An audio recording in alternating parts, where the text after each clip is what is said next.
All right, welcome to RCAM. I'm your host, Ryan, and thank you for tuning in today. So, today we are going to be talking about this new animated cringe show. And it's pretty bad.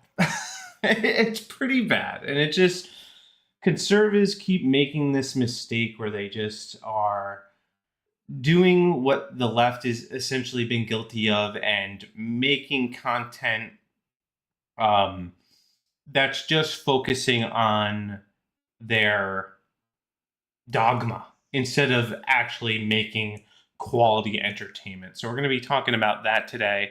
We'll also discuss these fat beaches and fat conventions.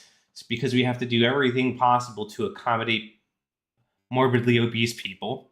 And then we'll cover a couple random topics. I think I want to discuss this story that they use human skin cells to make a smiley face. It's really weird, just really weird. And I think I saw a story of a UFO that I want to cover earlier. So yeah, so we'll cover all that and more today. All right, so if you like my content, please go ahead and download the Rumble app. I don't know what you're waiting for. It's free, and you can get it on your TV too. But download the app, search my name, follow me. That way you get notified every time that I go live. So that would help out a great deal. And if you like this content, like, subscribe, share, do all those things. That helps me out a great deal. Okay. All right. Sorry, guys. I was like rushing to get my daughter situated before I got on the stream. But she's good now. All right. So this first story is called, so this show is called The New Norm. And it's got, I guess some people that you might be familiar with. So this is whoever did this post wrote The New Norm Show, the South Park of X. No, you will see that it is not the South Park of X. Legalized humor. After you see this trailer, you're gonna be like, "Where's the humor?" Check out the mini pilot of the first animated sitcom on X featuring Larry Elder, Dave Rubin. By the way, so this is supposed to be anti-woke. Dave Rubin, for those of you who may be unfamiliar with him, is a homosexual man that bought babies with his quote-unquote husband. So he rented a woman's womb to have two babies. And is that conservative? Is that anti-woke, having this guy be a voice actor for it? No. And then Awaken with JP, I actually like him. He's pretty funny. And I guess a special guest appearance by an animated Elon Musk. All right, let's play this cringy trailer.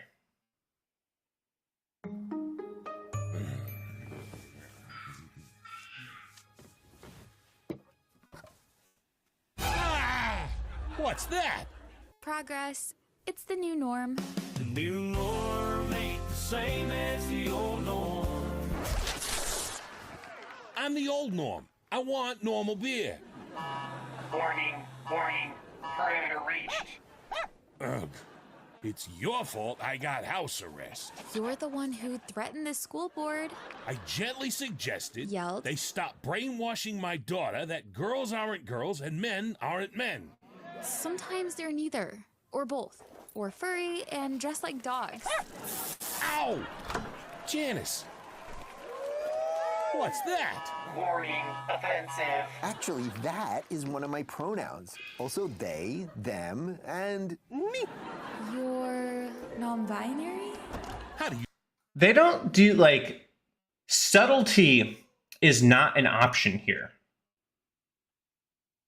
Christian Goddins wrote, I am part of a right-wing anime Twitter. The reason why we're sick of the anti-woke crap is because it's the same old boomer conservative Zionist crap. The reason why we use anime imagery, which is mostly Catholics from right-wing anime Twitter, is because the anime has what we're yearning for, a family. One example is by X family, which is popular in right-wing enemy. I don't know it. I'll check it out though. Resident of Kanto writes, "What the f is happening?" I don't know. It's like they're like, let's hit every anti-woke checkbox in this trailer and just cram it all in there. It's there's no subtle. It's not just heavy-handed. They're beating you over the head with it. And it's like you could be funny without being so obvious. You know that word. I learned it in school. That's why I'm locked up. Norm, the judge agreed to conditional parole. What condition? Where's my room? That's You're staying here? Chaz is part of a new government program. To re-educate homophobic, transphobic, racist... Charlie, finally, someone normal. I don't understand. You're black. Did that? Bro, they got everything in here. So now they're putting everything all into this trailer, just trying to hit every single anti-woke talking point. They got the homophobia, the transgender, the pronouns. They got the woke school boards. They got racism. They're covering it all. They're hitting all bases. Just Black Whisper? You're his friend? And boss. Speaking of, when you coming back to the trophy shop? As soon as I get rid of this, which means I gotta take in that? Offensive. Chaz is here to re-educate Norm. In non-bonery studies. Offensive. I'm allergic to dogs.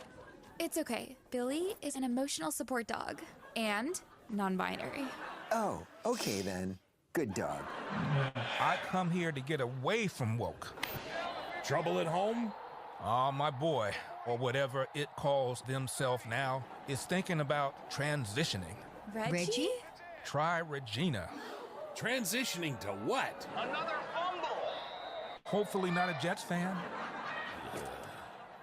Hey, pronoun, this bud's for you. Offensive. They even have like, all right, so they're like anti-woke men are fat boomers. You know, so they don't even get that right. I can't, man. I can't with these guys. Chris's guidance roots. If these anti-woke shows didn't do the anti-woke stuff and just promoted traditional Christian family values, the right-wing anime Twitter would probably enjoy it. Dude, I'm telling you, I'm not just saying this. I could write a better animated series. The thing is, you can, if you're going to write a good comedy or a good show, you cannot be so heavy-handed. Like, they are entirely thinking of just making an anti-woke show and not thinking of just making a good show. None of it's funny. I haven't laughed at all. When I watched this, I was trying to find something funny. And the only thing that's funny is how ridiculous it is. All right. I can't drink. I'm not 21. Y'all influenced my boy to cut off his junk, but draw the line at beer?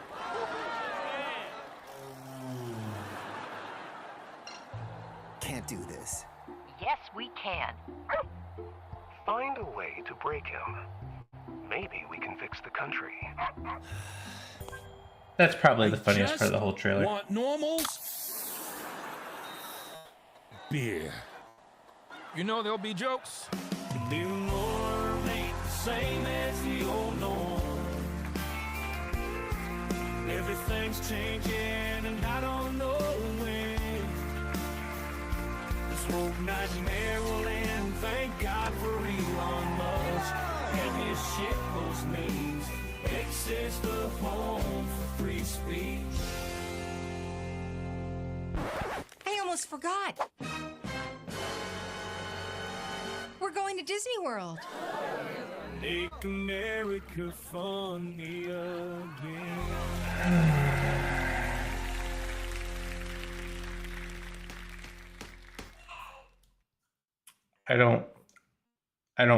I cannot with this. This looks like trash. Like, what incentive would somebody have to watch this over South Park? Because they make fun of woke people, and they do it, and it's actually funny. It's not, this is not conservative to me. Not my opinion. not when you got a homosexual man that adopts, or rents women's wombs to get babies. Like, why is that conservative? It's not conservative. So it just looks really bad. Actually, we'll read some of the comments because I think they're funny. Is this intentionally unfunny? You forgot the funny. Yeah. So it's basically the same thing as Daily Wire did, a bunch of humor that is way too on the nose, and only middle-aged Republicans will find it funny. Yeah, that's true, because the Daily Wire did this with God, I'm trying to think of the show now. Adam Carolla produced it. Oh, Mr. Bertram, which it's not like, this is like, I thought that they were heavy-handed. This is way worse. Way worse. Snack Crack, delete this. Sorry, but this is the comedy equivalent of Just Stop Oil throwing paint on Stonehenge. It hurts the cause more than it helps it. Stunning and brave. I'm glad my meme made it in. Is that a meme? Really? Tease nuts. Give me something for the pain and let me die. Yeah. Yes, please. Please make this nonsense stop. So I challenge people to start thinking of writing shows, because you could write a show, plug it into Sora, have it generate you an animated sitcom, and it'll probably be better than this. I trust ChatGPT to produce better comedy than what we're seeing here. I do. And you won't need the laugh tracks to trick people into thinking it's actually funny. It'll actually be funny. So yeah, big L for conservatives. That show is dead on arrival. It's not going to pan out. It's not going to get a huge audience. Everybody's crapping all over it. And if this is making comedy legal again, I want it to be illegal. I don't outlaw it. I don't want to see this. I don't want to see this. All right. Moving on. We're going to talk about FatCon. Because, fat influencers don't just want to invade airplanes and change the industry to accommodate their fatness. They don't just want to transform hotels so that they are able to fit through the walkways at hotels. They don't just want to impose on restaurants high-duty quality steel so that they can reinforce their weight. No, they also want to gather at conventions to celebrate their fatness. And there's also basically they're having a beach day to accommodate fatness there. So yeah, so this is from Libs of TikTok. Let's pull this up. Do you know that there's a fat convention where fat people gather? I saw it now, and you have to. I imagine this is a big hit. Come with me to the first ever FatCon. Yes, that's right, haters. There is a convention just for us fats now. There were so many amazing panels, ranging from Fat Liberation 101 to Fat Lesk to Fat... Fat Liberation? What? Is there anybody stopping morbidly obese people from being fat? Is anybody doing that? That's news to me. Are there laws I wish there were, but there's not. There are no laws preventing fatness. So what do you need? What the hell is Fat Liberation 101? I seriously would love to know where this class is so I could sit in and just try to understand the madness. I probably wouldn't be able to, but Jesus Christ, man. This is insane. Oh boy, how much alcohol am I going to need for this? A lot, Christus. A lot, man. Nerds. I even talked on a panel with the Plus Bus on 101 ways to lose the weight of fat hate. There was an How about you just lose the weight? How about you just lose the weight? That's all. Instead of going to a fat convention, you go to a weight loss convention where they teach you how to be healthy, how to lose your weight, how to change yourself instead of trying to change the world around you to accommodate your morbid obesity. How about that? amazing plus-size fashion show featuring multiple designers. This one's Chub Rub. Disgusting. I came out to vend and help with the Plus Bus with a few pieces that I carry in their store. They had an incredible vendor. I'm all out, man. All fat artists, designers, plus-size vintage. Here's some of my art, and here is the amazing. So fatness too is also aligned with gayness. Fat gayness. In Chub Rub Clothing's booth. So cute. It was wonderful to connect with fans and new friends. Thank you so much for supporting my work. There was so much fat entertainment to be had. Look at this, crafts, cute little wall we put together. Why too, like woke people, do they have to just add their identity to like whatever it is that they're doing? So instead of just there being so much entertainment, it's fat entertainment. What the hell is fat entertainment? And then like you have like trans people talking about trans joy. What the hell is trans joy? It's just joy. You don't need to add your unhinged identity before the word that you're using. Joy, regular joy works. You don't need to hijack it and try to usurp it with your nonsense. Now scratch the whiskey off. I'm going to need to mix vodka and tequila for this. Yeah, got a few I feel you. Performances that were very funny. Here's a little fit check. I brought a look every day to the con. New friend. We had fat pool parties. Here's a little look I will be releasing. Saw way too much for Valentine's Day. Ugh. We did All get right, up to shenanigans. sorry guys. Make it go off my stream. All right, I'm sorry about that. I didn't think it was gonna get that bad. I only watched like a quarter of this too before I I saw the whole thing. Jesus, man. This is crazy town. So but I do think that the event was a massive success. You know, I think big things were happening there. And you know, I feel the weight of what they're talking about. And yeah. I just want people to be healthy. I don't get it. I don't get why this should be illegal. And yes, this is my solution to most things. Just make it illegal. It should be illegal. Like, aren't there weight limits for these places too? You know, maybe that's like a loophole that we could do to shut these. That would be so hilarious. Imagine people are trying to meet for a fat convention, and suddenly the event's canceled because they exceed the weight limit. Let's drink some whiskey together and watch anime. Yeah, man. Hey, I'm open to recommendations, bro. I'm open to recommendations. All right, let's get to this next story because it's definitely in line with what we just saw. And equally as gross. All right. New York Fat Beach Day gives plus-size people a space to be themselves. Well, we already have whales at the beach. We don't need any more. Jacob Reese Beach hosts the Day of Body Positivity and Fun in the city at the heart of the fat acceptance movement. Now, I joke about this and I laugh about this, but it is seriously concerning that we have people that are trying to normalize morbid obesity.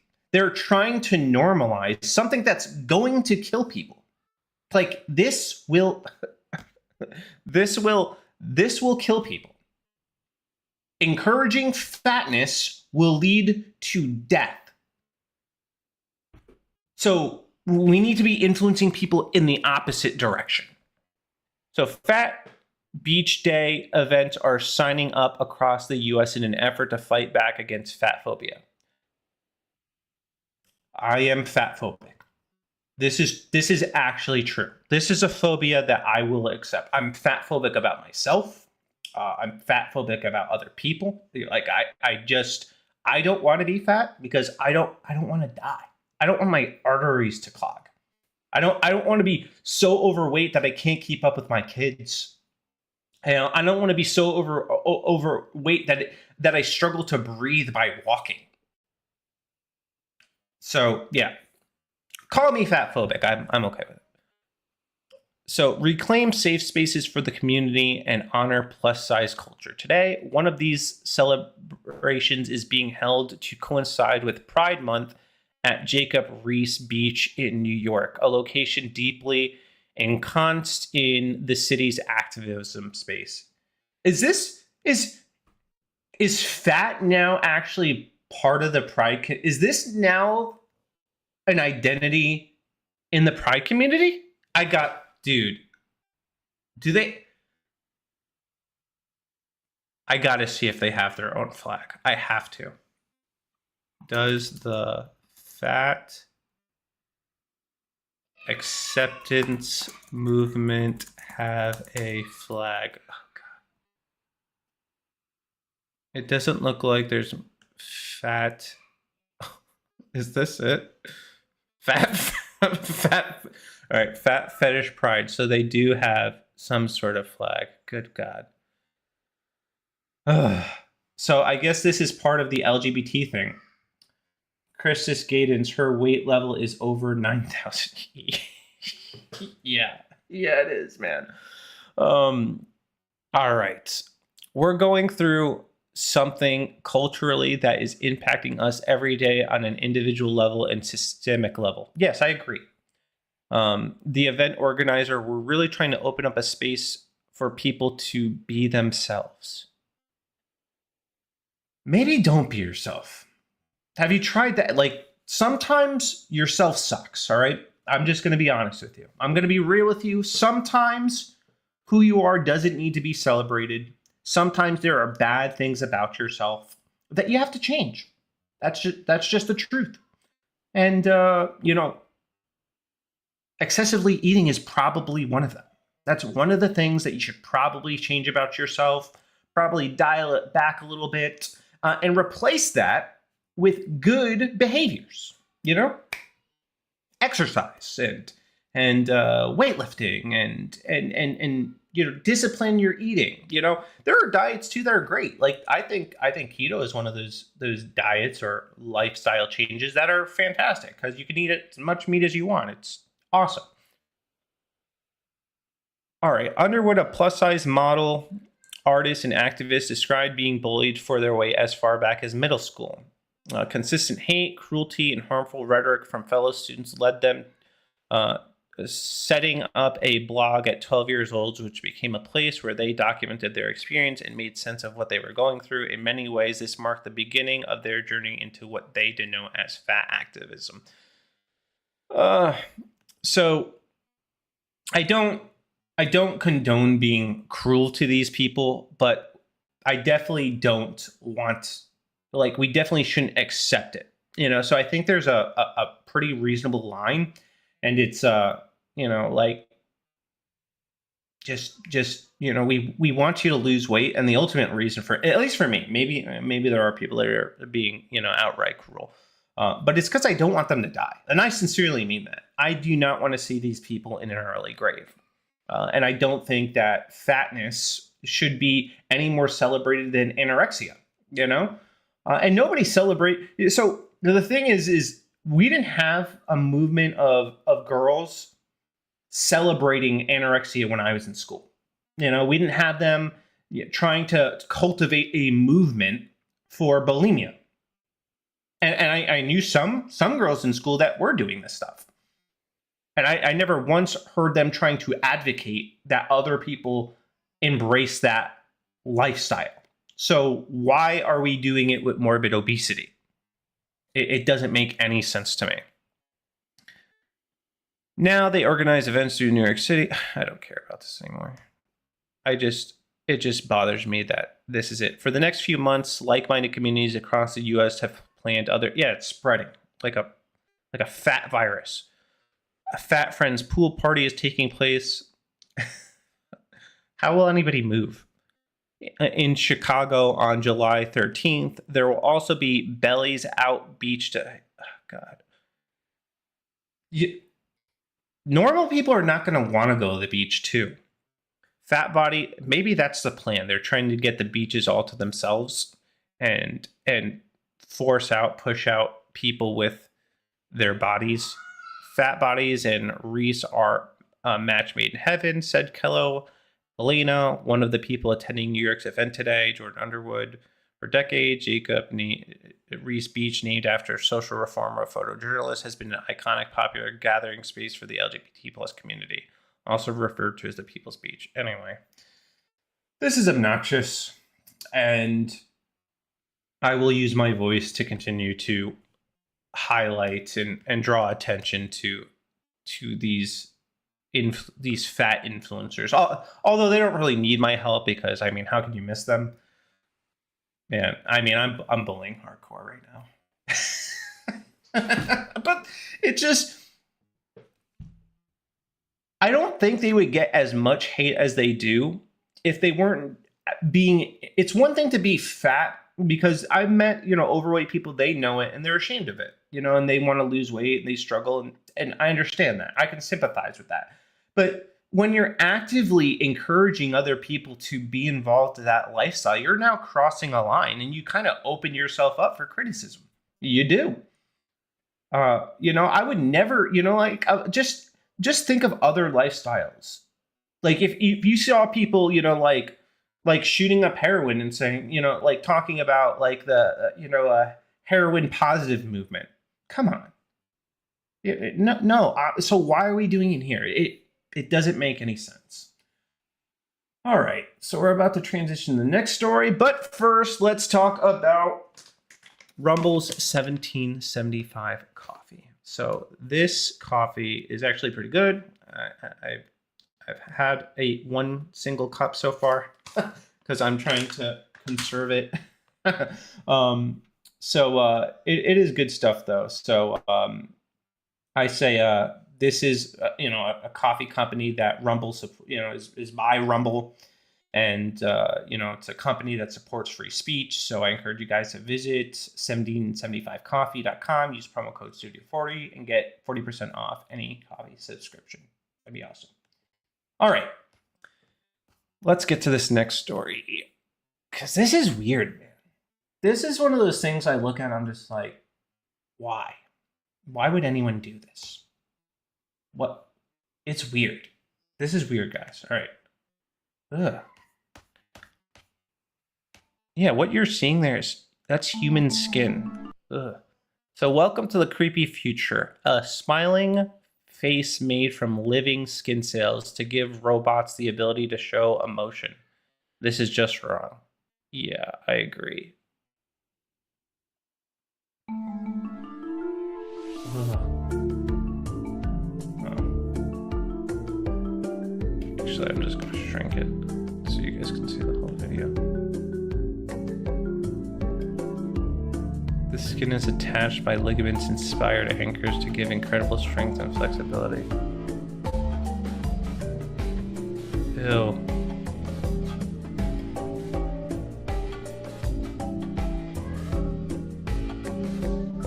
Chris writes, we have abandoned God. Yeah. We're taking things too far.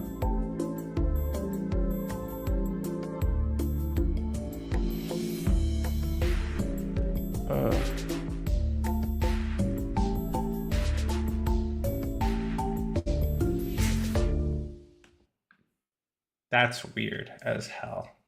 Like, they're not inspiring confidence in how we're going to use technology. Because that's just creepy. It even has creepy looking little eyes. And they're going to use this on AI robots, which I go on and on about, because they're going to they're going to take our jobs and ruin our lives, and there's not a lot we can do about it. So yeah, that's coming, and I've been talking about that a lot. Oh, here's another story that I want to talk about, kind of unrelated but interesting because it's outrageous. More insanity that's coming from New York. All right, so New Yorkers are paying $50 for a single mozzarella stick with one posh addition. If you're paying $50 for a mozzarella stick, a single one, there's something wrong with you. There's no reason for that. I can get banging mozzarella sticks right by my house, and it's not $50. But even then, I think they're expensive for mozzarella sticks. I'm paying like $8 or $9 for, I think, like 4 or 5 sticks. Kind of ridiculous in my opinion. All right, New Yorkers paying $50 for a single mozzarella stick. Champagne wishes may remain, but caviar dreams have become a reality for many New Yorkers. After years of gold flakes and truffles, caviar is the latest popular pricey add-on. Has anybody ever tried caviar? Because I've never actually tried it. So, is it even good?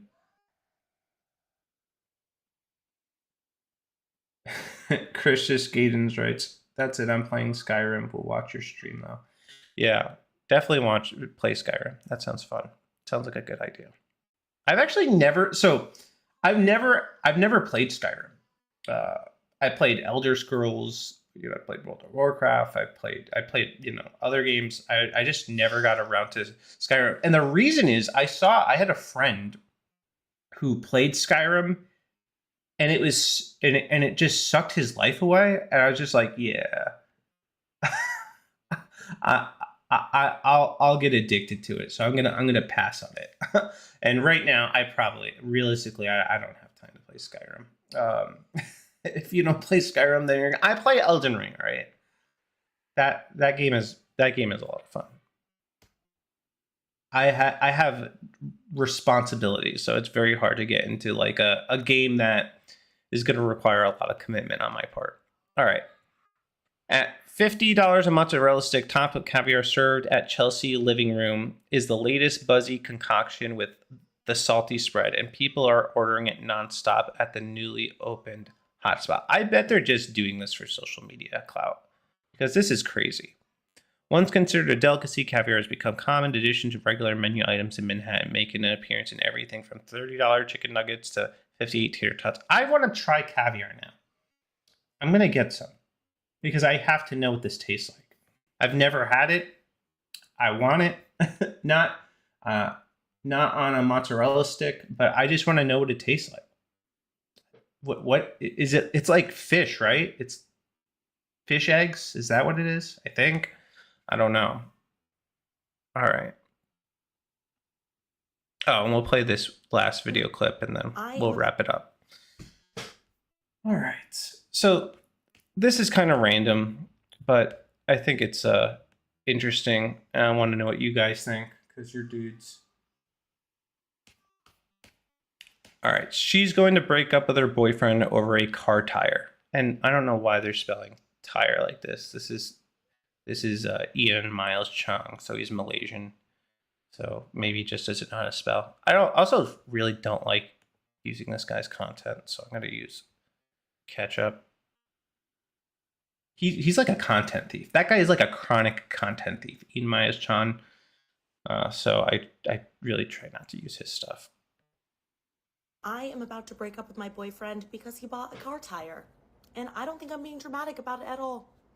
It is important to note that there's actually a third person involved in this story, of course, and that is my boyfriend's best female friend, who, let me tell you, somehow cannot seem to do anything for herself, because anytime she faces any minor inconvenience, she calls my boyfriend. He's hooking up with her friend. That's what's happening. Nights ago, I was sitting on the couch with my boyfriend when he gets a frantic phone call from this girl, and she is devastated, in tears, like hyperventilating. And I am like very concerned. Like, what is wrong? She sounds like something horrible is happening. turns out that she ran over a nail on the road. And it's not even like she was stranded anywhere. She made it home. She was sitting in her living room just crying about that there was a nail in her tire. Okay, like, yeah, it sucks, but like, not really the end of the world. So my boyfriend, being the hero that he is, rushes over to her rescue. He said it was to see if the tire was salvageable. It's not. There's a nail in the tire. She's gonna have to get a new tire. Like, what are you going there to do for her? He was over there for a very long time. He Cheating on her. 100% cheating on her. comes back a few hours later and he's talking about how brave she was being. She's being so brave. So brave. She's being so brave. And that, you know, he figured it out and he took care of it. Thank God. Thank God that my boyfriend was there to help her out. Because not like she's AAA or anything. She does have AAA. She could have called AAA. Something to know about me. Yeah, there's just no planet where if a female friend of mine called and I was with my wife and I dropped my wife to go help her out, I just don't see that working out particularly well. Is that I have a rainy day fund. And anytime I have a little bit extra money or I get money for a gift, I put it into my rainy day fund. And that's literally just like if I want to go on vacation or do something special for myself, I'll dip into my fund. So obviously, you know, this whole situation, it stressed me out a little bit and I decided that I deserved a massage. So I go to my bedside table and I grab the envelope that is supposed to have my rainy day fund money, except there was no money in there. Nothing. Like, not a single dollar. So I'm digging through my bedside table because there's no way there's a thief among us. There's not a thief in my household, okay? This rainy day fund has been there forever. Like, my friends know I have it, my boyfriend knows I have it, and no one's ever touched it before, so just really weird. Like, it didn't even cross my mind that somebody could have stolen the money just because, you know, maybe I expected the best. Wrong. She's taking so long to tell this story. I rush out to the living room and I'm in tears. I mean, like, obviously, a ton of my money is just gone. And I run out to my boyfriend and I'm like, oh my gosh, have you seen my rainy day fund? And he goes, as a matter of fact, I have seen it. This man looks me dead in the eyes and tells me that he went into my bedside table, took out all of my rainy day fund, and used it to buy his best girlfriend a new car tire. So obviously, like, my first question is, why didn't you ask me if you could borrow the money or take the money or whatever he was planning on doing? And why didn't you tell me? And he was like, well, first, it was just an emergency. Like, she really needed a new tire because she needs her car to get to work and she didn't have the funds to get it. First of all, I see that girl's Instagram. She is out like 4 times a week. So if she doesn't have funds to get a new tire, it's because she doesn't budget. Like, okay, you cannot be going out 4 times a week and then being like, oh, like, can't afford a new tire. And then he says, you know, you didn't actually need that money anyway. That's why it's a rainy day fund. It just made more sense to me. I thought it was the right thing to do to give it to her since, you know, she could like use that. Bold, man. Bold. Using his girl's own money to pay for probably likely the girl he's sleeping with tire. Money for something she really needed. So whose money though? Not her money, not your money. My money. My money. It doesn't matter what I was planning on using it for. You can't just go, you stole my money. Now you may be wondering, why didn't my boyfriend just pay for the tire himself? It's because he bought a new Xbox. So he didn't have the income because he used his rainy day fund. I can't. I really need that massage now, but I can't get one. So then obviously I ask, well, when am I going to get paid back? And he looks at me dumbfounded and is like, paid back? What do you mean paid back? Oh my God, that's all you can think about? You are so selfish. I'm selfish? It's my money. It's not even like that girl's nice to me either. She is so rude to me every time she sees me. So it's like, I just don't understand. Like, I'm in the wrong. I'm the bad guy here. You stole my money. I truly never would have guessed that a car tire would be the catalyst to the end of my relationship, but, you know, always expect the unexpected, and even though I kicked him out, don't worry, he has a place to stay because his best girlfriend has been so accommodating of him. My guy was cheating on her, you know? Pretty straightforward. Case closed. Very obvious. You know, you don't go running out to help a girl. That's your friend. Unless you have other motives. you just don't do it. Especially, too, it looks like his girlfriend's or ex-girlfriend was pretty attractive. So it doesn't make a whole lot of sense to me. So, yeah, dumb move on that guy's part. And actually justified. Justified to break up with this guy for being a loser and cheating. But also, it sounds like they were living together for marriage, which you shouldn't be doing that. He wouldn't have known where your rainy day fund is if you didn't, have him, staying at your house. So don't do that. Don't engage in premarital sex or relationships, because then you'll have your boyfriend stealing your tire, or girlfriend stealing your stuff. Just don't do it. All right. I think that's going to do it for me today, guys. I will, if you like this content, follow, like, subscribe, share, do all those things. That helps me grow. We are growing too, which is cool. So we're almost on, let me just check the status of this right now, because we are at 696 followers on YouTube, which is sick. So I'm stoked about that, and we're growing here on Rumble too. So yeah, I appreciate you guys tuning in. I appreciate you guys commenting, engaging in the chat, and we'll be back next Tuesday at 8 p.m. And if you ever have story recommendations, send them my way, and I'd be happy to cover them. And that's it. Have a good night, guys.